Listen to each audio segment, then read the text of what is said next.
একটি গরিব ছেলে, ছেঁড়া লুঙ্গি, পুরনো পাঞ্জাবি, কিন্তু চোখে ছিল অদ্ভুত এক শান্তি। তার ঘর ছিল টিনের, দিন যেত কষ্টে, কিন্তু রাতে ঘুম আসত মা বাবার দোয়ার ছায়ায়।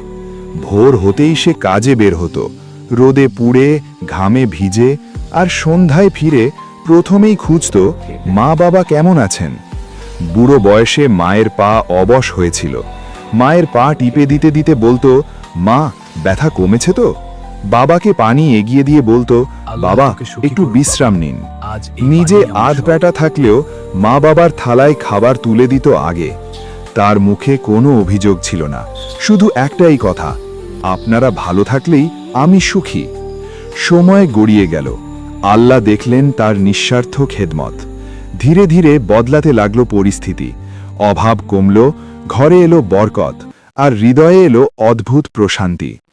একদিন সে বুঝল, সুখ মানে টাকা নয়, সুখ মানে আজও সে আগের মতোই, নম্র, কৃতজ্ঞ, বিনয়ী। কারণ সে জানে মা বাবার খেদমতই দুনিয়া ও আখিরাতের প্রকৃত সফলতা। যে সন্তান মা বাবাকে খুশি রাখে, আল্লাহ তার জীবন খুশিতে ভরে দেন।